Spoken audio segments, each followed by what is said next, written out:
Hello everyone. आज हम बात कर रहे हैं उन सभी बच्चों से जो अभी अभी क्लास 11th में आए हैं।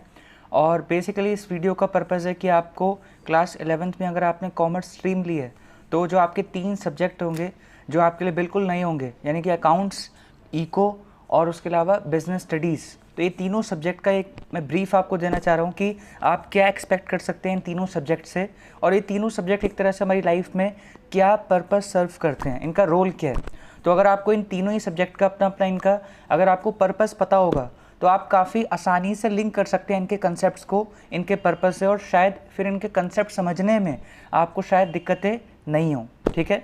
ओके। ये बात पक्की है कि इन तीनों ही सब्जेक्ट का अपने आप में एक रोल है और कहीं ना कहीं हमारी लाइफ को आसान बनाते हैं। तभी ये सब्जेक्ट जो है कहीं ना कहीं over a period of time लगातार जो है बने हुए हैं और लगातार साल दर साल आप इनको पढ़ते हो जब आप कॉमर्स ज्वाइन करते हो। ठीक है,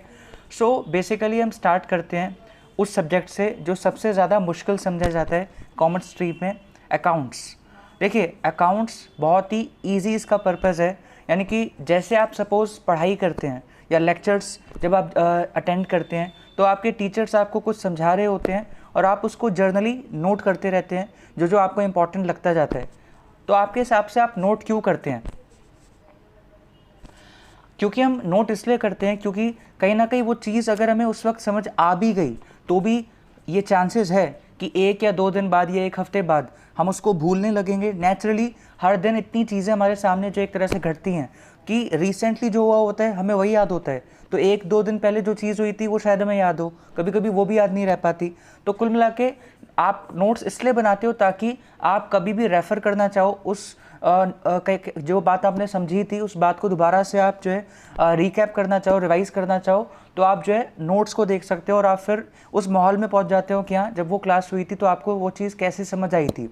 तो नोट्स बनाने का पर्पज़ जिस तरह से है वैसे ही जो है अकाउंट्स का पर्पज़ है बिजनेस में। देखिए, कॉमर्स स्ट्रीम का मतलब होता है कहीं ना कहीं ये तीनों ही सब्जेक्ट जो कॉमर्स के माने जाते हैं वो तीनों ही बिजनेस में यूज़ होते हैं। बिजनेस में आप एज एन ओनर या इवन आप एम्प्लॉयज़ के तौर पे भी इन सब्जेक्ट्स को यूज़ करके अपनी प्रोडक्टिविटी बढ़ा सकते हो। कैसे? अकाउंट्स की बात करते हैं। देखिए, जैसे आप नोट्स बनाते हो पढ़ाई करते वक्त, लेक्चर्स अटेंड करते वक्त, और क्योंकि ये आपको बाद में हेल्प करते हैं, क्योंकि आपको लेक्चर के बारे में कुछ भी चीज़ रिकैप करनी है, रिवाइज़ करनी है, दोबारा एक बार देखनी है, क्रॉस चेक करनी है, तो आप नोट्स देख सकते हो। वैसे ही जो है अगर आप बिज़नेस में जो भी इंपॉर्टेंट लेन देन है, जो इवेंट्स है बिज़नेस के, जो बिज़नेस को इम्पैक्ट करते हैं, वो जैसे जैसे हैपन होते जा रहे हैं, क्यों ना उस चीज़ को नोट कर लिया जाए एक प्रॉपर फॉर्मेट के तहत। तो अकाउंट्स जो है वो आपको जर्नली इतना बताती है, जो फाइनेंशियल अकाउंटिंग है आपके 11th और 12th में केवल फाइनेंशियल अकाउंटिंग है मेनली। तो इसका पर्पस बस इतना होता है कि जो चीज़ें घट चुकी हैं, जो चीज़ें बिजनेस को इम्पैक्ट कर सकती हैं और जो वो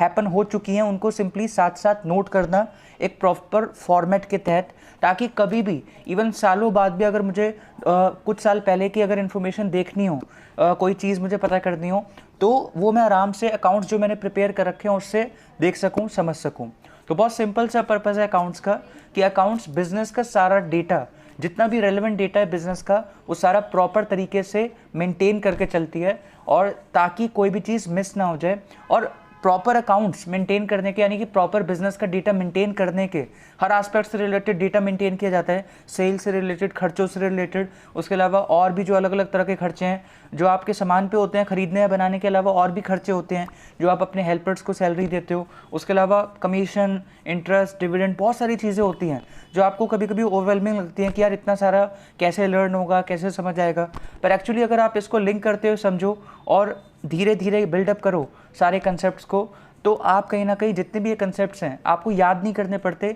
एक बार आप समझते हो, अपने नोट्स प्रिपेयर करते हो, तो आपको इजीली ये सारे कंसेप्ट्स जो हैं आगे तक याद रहते हैं हमेशा के लिए, अगर आप इसको लिंक करते हुए पढ़ो। अकाउंट्स इस तरह की है क्लास 11-12th की कि अपने आप में जो भी आप पिछली क्लासों में पढ़ते जाते हो उसको अगर आप साथ साथ रिवाइज़ करो तो वो चीज़ अगली क्लासों में, अगले चैप्टर्स में यूज़ होती है। तो ये बड़ा ज़रूरी है कि अकाउंट्स को जो भी चैप्टर्स होते जाएं आप साथ साथ जो है रिवाइज़ करते जाओ, और मज़ा आएगा फिर आपको आगे के चैप्टर्स को करने में, क्योंकि आगे के चैप्टर्स वही कर पाएगा जिसको पीछे के रूल्स, फॉर्मेट्स और बेसिक टर्म्स की डेफिनेशंस पता होंगी, समझी हुई होंगी। ओके, तो अकाउंट्स का पर्पज़ आई थिंक आपको समझ आ गया होगा। और हाँ, अकाउंट्स अगर आप मेंटेन करते हो तो आपको और भी फ़ायदे होते हैं। कभी अगर आपके बिज़नेस को लोन लेना हुआ तो बैंक्स या जितने भी लोग हैं जो आपको लोन देने का सोच रहे हैं, वो पहले आपके पिछले 5 साल 10 साल की परफॉर्मेंस देखना चाहेंगे। तो वो ये नहीं कहेंगे कि आप ज़रा बताना कि आपका बिज़नेस कैसा परफॉर्म करता है, तो आप तो कहोगे बहुत अच्छा, आप कहोगे प्रॉफिटेबल है। लेकिन उसको प्रॉपर कंक्रीट तरीके से अगर आप बताना चाहते हो और उनको कन्विंस करना चाहते हो कि वो आपको पैसे दें, तो आपको जो है कहीं ना कहीं क्या हेल्प कर सकता है, अगर आपने अकाउंट्स बना रखे होंगे अपने पिछले 5 साल के 10 साल के, तो वो आप उनको दिखा सकते हो। उसमें हर चीज़ की डिटेल्स होंगी, सेल्स के रिगार्डिंग, खर्चों के रिगार्डिंग, साल के अंत में प्रॉफिट कितना हुआ, लॉस कितना हुआ, उसके अलावा असेट्स कितने हैं, लाइबिलिटीज़ कितनी हैं। इन सब का मीनिंग जो है कहीं ना कहीं आपको जो है आने वाली वीडियोस में पता लग जाएगा। ये सारे वर्ड्स हैं बिजनेस के या इवन अकाउंटिंग के भी, क्योंकि अकाउंटिंग तो बिजनेस को ही सिंपली हम रिकॉर्ड करते हैं, तो अकाउंटिंग बिजनेस सेम बात है। ये सारे वर्ड्स अगर आप जो है अगर इनका मीनिंग अगर आपको पता हो तो आपको आधा काम तो आपका वहीं हो जाता है। आपका अकाउंटिंग या बीएसटी भी जो है आसान लगती है काफ़ी। तो खैर, तो यानी कि अगर आपको एक्सपैंड करना है अपना बिजनेस और उसके लिए अगर आपको पैसे चाहिए इन्वेस्टर्स से, तो उसके लिए आप अपने अकाउंट्स उनको शो करते हो कन्विंस करने के लिए कि आपका बिजनेस जेन्युइनली अच्छा है। उसके अलावा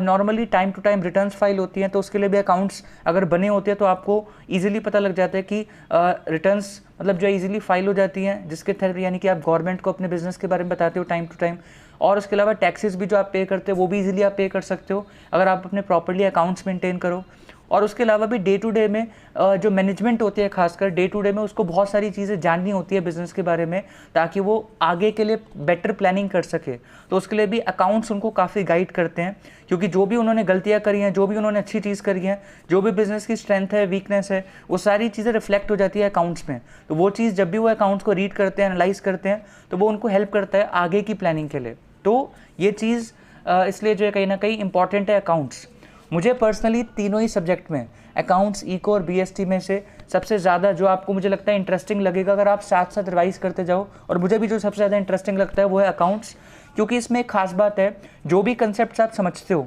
वो कुछ ही क्लासों बाद जब आप न्यूमेरिकल्स करोगे, उससे रिलेटेड क्वेश्चंस करोगे, तो वो अगर आप क्वेश्चंस कर पा रहे हो तो वो तभी प्रूव हो जाता है कि आपको कंसेप्ट भी समझ आए थे कि नहीं। इको और बीएसटी में 70% 80% थ्योरी होती है, तो इसलिए वहाँ पे क्या होता है, आप सिंपली रिपीटेटिव है वो बहुत, मतलब आपको रीड करना पड़ता है बहुत ज़्यादा या राइटिंग प्रैक्टिस करनी पड़ती है। पर अकाउंट्स में क्या है, सारे कंसेप्ट्स न्यूमेरिकल्स के साथ लिंक होते हुए आप जब करते हो और अगर आपके आंसर्स एक्यूरेटली सही मैच हो रहे हैं, तो अपने आप में ही प्रूव हो जाता है कि हाँ, आपने जो है कहीं ना कहीं पीछे के जितने भी चैप्टर्स हैं थ्योरेटिकल, कंसेप्चुअल, वो आपने अच्छे से समझ लिए हैं। और अकाउंट्स इसलिए भी ज़्यादा इंटरेस्टिंग है क्योंकि यहाँ पे बहुत लिमिटेड थ्योरी आती है, ज़्यादा फोकस होता है न्यूमेरिकल्स करने पे। और न्यूमेरिकल्स भी इसके मैथ्स जैसे नहीं होते कि बिल्कुल ही हाइपोथेटिकल कि ये प्लस ये या इंटीग्रेशन, डिफरेंशिएशन। इसमें न्यूमेरिकल्स होते हैं कि आपको बिजनेस की एक सिचुएशन क्रिएट करके दी जाती है और आपको सिंपली उस डेटा को रिकॉर्ड करना होता है अपने आप को अकाउंटेंट मान के। तो बिजनेस की जो ट्रांजैक्शंस हैं, जो इवेंट्स हैं, जो बिजनेस में हैपनिंग्स हो रही हैं, उसको सिंपली आप नोट कैसे करोगे, ये चैलेंज आपके सामने होता है। ताकि जो है वो चीज़ इस तरह से नोट की जाए ताकि अगर कोई बंदा प्रेजेंट नहीं भी था बिजनेस में पूरे साल, लेकिन वो भी अगर जब अकाउंट्स पढ़े तो उसको अच्छे से समझ आ जाए कि बिजनेस में साल भर क्या हुआ है। ठीक है, तो अकाउंट्स उस सेंस में आपको काफ़ी इंटरेस्टिंग भी लगेगी क्योंकि आप सारे जो बिजनेस के सिनेरियोज होते हैं कि दो पार्टीज़ किस किस तरह की ट्रांजैक्शंस पे एंटर होती हैं, उससे किस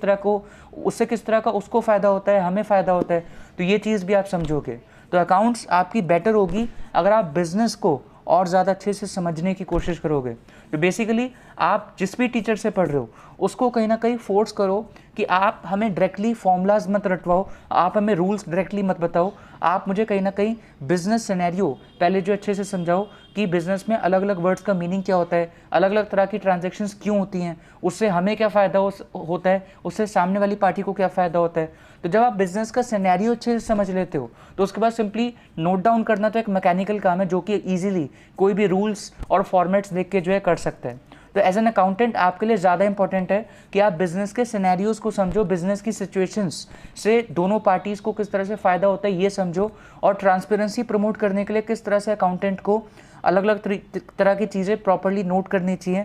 ये जो है समझना बड़ा ज़रूरी है। तो आप एक जो है एक तरह से 11th और 12th के अकाउंट्स को ईजिली मतलब जो है फेस कर पाओगे। ठीक है, ओके। मैंने अकाउंट्स पे सबसे ज़्यादा टाइम डिवोट किया है क्योंकि यही वो सब्जेक्ट है जो मैं चाहता हूँ कि इसके प्रति कोई मिसकंसेप्शन ना रहे कि बहुत लोगों को लगता है कि ये तो मुश्किल ही है, और इसमें ये भी मिसकंसेप्शन होती है कि इसमें बहुत मैथ अप्लाई होती है। अगर आपको simply addition, subtraction, multiplication, division आता है और परसेंटेजेस निकालनी आती है कि सपोज़ मैं आपको बोलूँ 100 का 10% कितना हुआ या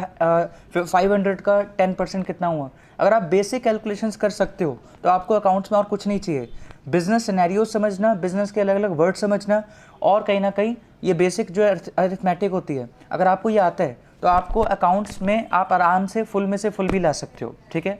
ओके।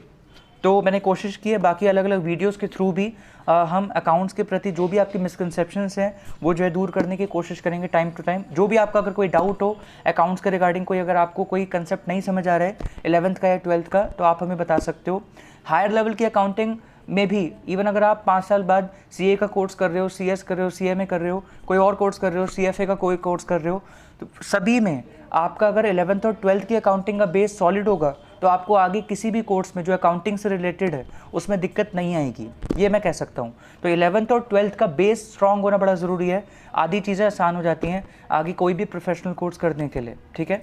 अब मैं इको की बात करता हूँ। देखिए, इको बड़ा सिंपल है। इको का मतलब ये होता है, इको इसलिए बनी है इकोनॉमिक्स जो है क्योंकि हर चीज़ जो इस धरती पे है, आप अपने आसपास देखोगे तो वो सारी चीज़ें जो हैं लिमिटेड क्वांटिटी में। आपके पास टाइम, आपकी एक तरह से टंकी में पानी, उसके अलावा आपके पास पैसे, अलग अलग तरह की चीज़, आप जिस कमरे में बैठे हो उस कमरे की स्पेस, या आप जिस बिल्डिंग में रहते हो उस बिल्डिंग की टोटल स्पेस, कहीं ना कहीं हर चीज़ जो है इस धरती पे लिमिटेड है। तो उस लिमिटेड क्वांटिटी के रिसोर्स को आप कैसे यूज़ कर सकते हो ताकि कम इनपुट से ज़्यादा आउटपुट, यानी कि ज़्यादा से ज़्यादा सेटिस्फैक्शन जो है जनरेट की जा सके, ये बेसिक पर्पस होता है इकोनॉमिक्स का। तो इकोनॉमिक्स सब्जेक्ट बनाया इसलिए क्या है, जब हमें रियलाइज़ हुआ एज अ ह्यूमैनिटी कि हर चीज़ लिमिटेड है तो उसको बड़ा ज़रूरी है अच्छे से यूज़ करना एफिशिएंटली, यानी कि बिना वेस्टेज के, और ज़्यादा से ज़्यादा आउटपुट कम इनपुट को यूज़ करके जो है जनरेट करना। तो ये चीज़ जो है कहीं ना कहीं सबसे ज़्यादा फोकस में होती है इकोनॉमिक्स के। और रिसेंट टाइम में कहीं ना कहीं इकोनॉमिक्स का ये भी पर्पज़ होता है कि जो भी चीज़ है वो इस तरह से यूज़ की जाए कि प्रेजेंट जनरेशन की नीड्स तो पूरी हो ही जाएं, लेकिन उसके अलावा वो जो रिसोर्स है अपने आप में इतना बच भी जाए, वो जो नेचुरल रिसोर्स है खासकर, वो इतना बच जाए फ्यूचर जनरेशन्स के लिए भी कि उनको अपनी नीड्स पूरी करने में कोई दिक्कत ना है। तो ये भी जो है इकोनॉमिक्स के अंदर ही हम पढ़ते हैं। तो इकोनॉमिक्स जो है बड़ा आसान है इस सेंस में कि बेसिक इसका जो कोर है वो यही है कि आप लिमिटेड जो भी आपके पास रिसोर्सेज हैं, अगर आप बिज़नेस करते हैं तो आपके रिसोर्सेज में मनी आ जाएगा, यानी कि कैपिटल कितनी है, रॉ मटेरियल्स है, आपके साथ आप जिन लेबरर्स की हेल्प लेते हैं, यानी कि हेल्पर्स जो हैं जिनके साथ आप मिलकर काम करते हैं, उनको किस तरह से जो है कहीं ना कहीं आप मोटिवेटेड रखो और किस तरह से उनसे कम घंटों में काम करवा के भी ज़्यादा से ज़्यादा आउटपुट जनरेट करवा पाओ। मतलब इस तरह की चीज़ें जो होती हैं सारी डिस्कस होती हैं इकोनॉमिक्स में, जिसके थ्रू कहीं ना कहीं हमारा गोल होता है कम इनपुट से ज़्यादा आउटपुट जनरेट करना, ज़्यादा से ज़्यादा सेटिस्फैक्शन जनरेट करना। और ये भी अब ध्यान रखना कि फ्यूचर जनरेशन के लिए भी वो जो रिसोर्स है वो बच जाए, ताकि जिस तरह से हम अपनी नीड्स को पूरा कर रहे हैं वैसे ही उस लिमिटेड रिसोर्स को यूज़ करके अपनी जो है नीड्स फ्यूचर जनरेशन भी पूरी कर पाएँ। तो ये जो है कहीं ना कहीं इकोनॉमिक्स का एक तरह से परव्यू है। इकोनॉमिक्स में मैं पर्सनली बात करूं, इकोनॉमिक्स जो 11th की है वो इतनी मतलब डेली लाइफ में आपको ऐसा लगेगा बहुत थियोरेटिकल लगेगी, आपको ऐसा लगेगा डेली लाइफ को उसका रिलेशन बहुत कम है। और लेकिन हाँ, 12th की जो इको है वो काफ़ी इंटरेस्टिंग है क्योंकि उसमें आप मैक्रो इको पढ़ोगे। और मैक्रो इको का मतलब है कि आप ओवरऑल जो भी अलग अलग तरह की रिपोर्ट्स आप न्यूज़पेपर में पढ़ते हो, या आजकल जो भी सिनेरियो चल रहा है फाइनेंशियली, अलग अलग कंट्रीज़ किस तरह से सफ़र कर रही हैं, या अलग अलग तरह की इकनॉमी किस तरह से ग्रो करती हैं, फिर रिसेशन आता है, फिर बूम आता है, तो ये जो साइकिल्स होती हैं या अलग अलग इकनॉमी में किस तरह के इश्यूज़ आ सकते हैं, उसको किस तरह से सॉल्व किया जाता है उन कंट्रीज़ की गवर्नमेंट द्वारा, तो ये चीज़ आप पढ़ोगे। ये रियलिटी के ज़्यादा करीब है एक तरह से मैक्रो इको, क्योंकि इसको आप इमीडिएटली अगले दिन न्यूज़पेपर जब आप पढ़ोगे तो उसमें वो सारे वर्ड्स आएंगे जो आप 12th की मैक्रो इको में पढ़ते हो। 11th में जनरली माइक्रो इको में आप पढ़ते हो कि एक इंडिविजुअल, यानी कि आप एक बिजनेसमैन हो, मतलब एक बिजनेस पर्सन हो, या जो है आप सिंपल एक बंदे हो जो भी बिजनेस नहीं कर रहे लेकिन हाँ उसकी भी सेविंग्स है, तो उसको किस तरह से खर्च करना है उसके सामने ये सवाल होता है। तो बेसिकली इस तरह की बहुत छोटे स्केल की जो प्रॉब्लम्स होती हैं एक इंडिविजुअल बिजनेस की या एक इंडिविजुअल ह्यूमन बीइंग की जो बिजनेस नहीं कर रहा, कि वो अपने रिसोर्सेज को किस तरह से यूज़ किया करे अपने प्रॉफिट्स को या अपनी सेटिस्फेक्शन को मैक्सिमाइज़ करने के लिए, तो वो क्लास 11th में आप पढ़ते हो माइक्रो इको में। स्टैट्स भी है, लेकिन ये दोनों ही जो हैं सब्जेक्ट जो क्लास 11th में आप इको पढ़ते हो, ये बहुत ही मतलब एक तरह से हाइपोथेटिकल, थियोरेटिकल इस तरह के लगेंगे। तो पर्सनली मुझे 12th की इको जो है वो ज़्यादा इंटरेस्टिंग लगती है, क्योंकि वो सच्चाई के ज़्यादा करीब है और उसको आप अप्लाई होते हुए भी देखते हो डेली बेसिस पे जब आप न्यूज़पेपर पढ़ते हो। ओके, तो आई होप कि आपको अकाउंट्स और इको का पर्पस जो है समझ आ गया होगा। अगर आपको अभी तक कोई डाउट हो यहाँ तक की वीडियो में तो आप ज़रूर पूछ सकते हो। अब मैं बात करता हूँ सबसे आसान बात, BST, बिजनेस स्टडीज़। देखिए बिजनेस स्टडीज़ तो बड़ा सिंपल है। आप क्योंकि 10th से 11th में आए हो तो एक बहुत बड़ी ट्रांजिशन है, यानी कि आप बिल्कुल एक अलग ही वर्ल्ड में एंटर हो रहे हो। 11th में आप पूरी तरह से, यानी कि अगर आपने कॉमर्स ली है तो आप बिजनेस वर्ल्ड को समझते हो बिल्कुल स्क्रैच से। तो बिजनेस वर्ल्ड को समझने के लिए आपको जो बेसिक वर्ड्स पता होने चाहिए। अगर आप अपने आप को मानो कि भले ही आप जब जॉब कर रहे हो या आप खुद एक एम्प्लॉयर हो यानी कि मालिक हो, तो दोनों ही केस में एक तरह से क्या होगा कि आपको बिजनेस के बारे में ज़्यादा चीज़ें पता नहीं होंगी। आपको ये तो पता है कि कोई प्रोडक्ट या सर्विस आप प्रोवाइड कर सकते हो सोसाइटी को और उसके बदले चार्ज कर रहे हो, तो ये बिजनेस है। लेकिन उसके अलावा बिजनेस की बारीकियाँ या बिजनेस करते वक्त आपको किस किस तरह की सर्विस लेनी पड़ती है, बैंकिंग सर्विसेज, ट्रांसपोर्टेशन सर्विसेज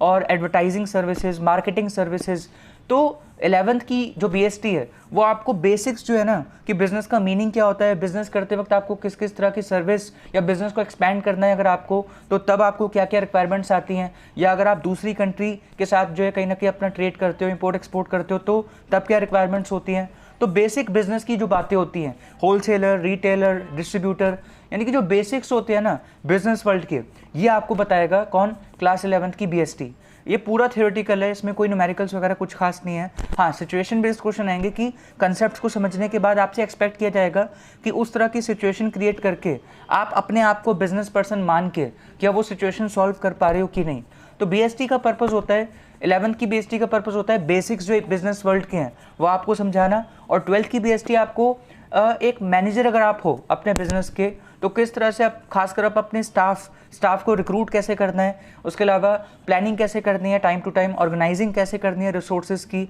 और डायरेक्शंस यानी कि मोटिवेट कैसे करना है, आप अपने स्टाफ को मोटिवेट कैसे करोगे, और लास्ट में सारा काम होने के बाद आप चेकिंग कैसे करोगे कि एक तरह से काम जैसा हमने सोचा था प्लानिंग में वैसा ही हुआ कि नहीं। उसके अलावा और भी जो फाइनेंशियल मार्केट्स हैं, बैंक्स का क्या फंक्शन होता है, स्टॉक एक्सचेंजेस क्या होते हैं, सेबी क्या है, और उसके अलावा लिस्टेड कंपनी क्या होती है, किस तरह से आप कंपनी के शेयर्स लेके उससे प्रॉफिट कमा सकते हो। जैसा कि आजकल आप सुन ही रहे होगे कि जो आप किसी लिस्टेड कंपनी के शेयर्स खरीद के उसको सस्ते में खरीद के महंगे पे बेच के आप प्रॉफिट अर्न कर सकते हो। तो ये भी कुछ बेसिक्स जो हैं 12th की BST में आपको समझाए जाएंगे। तो 11th और 12th की BST कलेक्टिवली आपको बिजनेस, अलग अलग तरह के बिज़नेस के बारे में जो एजुकेट करेगी, और अलग अलग तरह के बिज़नेस करने के लिए उसमें किस किस तरह की सर्विसेज की रिक्वायरमेंट होती है, किस तरह से आप अच्छे से मैनेज कर सकते हो अपने बिज़नेस को, चाहे वो स्मॉल बिज़नेस हो चाहे वो लार्ज बिज़नेस हो। तो ये सारी बातें, और उसके अलावा फाइनेंशियल वर्ल्ड जो है, तो फाइनेंस से रिलेटेड जो बेसिक फाइनेंशियल नॉलेज आपको होनी चाहिए, ये भी आपको जो है बिज़नेस स्टडीज़ जो है प्रोवाइड करती है, इसके रिगार्डिंग वो आपको एजुकेट करती है। तो बिज़नेस स्टडीज़ पूरा थियोरेटिकल है, चाहे 11th का हो चाहे 12th का हो, और कुल मिला के इसमें आप बिज़नेस के बारे में सारे बेसिक्स जो है समझ जाते हो 11th और 12th की BST जब तक कंप्लीट होती है। ओके, और मैं आपको कहूँ अगर आप 11th और 12th के जो तीनों सब्जेक्ट हैं इसको दिल लगा के लगन से समझ के करो, तो ये एक बेस सेटअप कर सकते हैं जिसके थ्रू 12th के बाद भी एकदम से अगर आप पार्ट टाइम कोई बिजनेस स्टार्ट करना चाहते हो, या इवन कोई जॉब मिल जाए अच्छा, तो जॉब भी अगर आप करना चाहते हो तो आप बेटर करोगे, चाहे आप बिजनेस करो चाहे आप जॉब करो। अगर आपको 11th और 12th के जो 3 सब्जेक्ट हैं इनके बेसिक कंसेप्ट आपको अच्छे से अगर समझ आ गए, मैं रटने की बात या मार्क्स सिंपली ब्लाइंडली लाने की बात नहीं, अगर आपको सारे कंसेप्ट समझ आ गए अच्छे से तो ये चीज़ आपको बहुत हेल्प करेगा। जैसे ही आप 12th के बाद जो है कोई कोर्स करोगे या डायरेक्टली खुद जो है जॉब करोगे या कोई बिजनेस सेटअप करोगे, तो वो चीज़ जो है काफ़ी हेल्प करेगी आपको। ठीक है, ओके, तो इसी के साथ हमारी वीडियो जो है हम कंप्लीट करते हैं। जो भी आपको जो है इस वीडियो से रिगार्डिंग कोई भी अगर डाउट हो तो आप हमसे पूछ सकते हैं। इस वीडियो के अंदर हमने आपको जो है क्लास 11th में जब आप आए हो, क्लास 10th के आपने एग्जाम्स दिए हैं, क्लास 11th में आप आए हो, तो आपको ऑब्वियसली आप ब्लैंक हो कि आप कहाँ किस वर्ल्ड में एंटर हो रहे हो। तो हमारी कोशिश थी इस वीडियो के थ्रू कि आपको जो आपके 3 बिल्कुल ही अलग तरह के सब्जेक्ट है जो आप पहली बार पढ़ेंगे, अकाउंट्स, इकोनॉमिक्स और BST, उसके बारे में हमने आपको बेसिक्स बताए ताकि आप थोड़ा सा एक्साइटेड भी फील करो कि हाँ जितनी भी चीज़ें रिसेंटली चल रही हैं, या आप कई बार बोलते हो कि मुझे अपने फाइनेंसेस को मैनेज करना सीखना है, मुझे बिज़नेस को रन करना सीखना है, या बिज़नेस में किस तरह से कम इनपुट से ज़्यादा आउटपुट जनरेट किया जाए, या बिज़नेस के डेटा को प्रॉपर्ली नोट किया कैसे किया जाए ताकि आप उसको कभी भी रेफ़र कर सको। तो ये सारी बेसिक्स जो हैं, ये तीनों सब्जेक्ट मिला के आपको जो है समझा सकते हैं, जो कि आपके काम काफ़ी आ सकती हैं। 12th के जस्ट बाद आप जो भी चीज़ अपनाओगे उसमें आपको ये तीनों सब्जेक्ट की अगर अच्छी नॉलेज होगी तो आपको बहुत मज़ा आएगा आगे काम करने में। ओके, सो इसी के साथ करीब 20 मिनट्स की ये वीडियो बनी है, थोड़ी लंबी बनी है। यूट्यूब पे इतनी लंबी वीडियो जनरली आजकल कोई देखता नहीं है, लेकिन फिर भी अगर आप पूरी वीडियो देख चुके हैं और आपको ये पसंद आई है तो ज़रूर इस वीडियो को आप लाइक कर सकते हैं। और ज़रूर आप जो भी नए स्टूडेंट्स हैं, खासकर आपके नोन में जो 11th में अभी आए हैं और जो कहीं ना कहीं थोड़ा सा स्ट्रगल कर रहे हैं, 11th में आए हुए अगर उनको 2-3 महीने हो भी गए हैं लेकिन वो स्ट्रगल कर रहे हैं क्योंकि बेसिकली उनको सारे सब्जेक्ट्स मुश्किल लग रहे हैं, तो आप ये वीडियो उनको जो है उनके साथ शेयर कर सकते हैं ताकि जो मिसकंसेप्शन है अलग अलग सब्जेक्ट के रिगार्डिंग वो दूर कर सके ये video. So thank you so much. अब हम मिलेंगे नेक्स्ट वीडियो में। Bye, take care.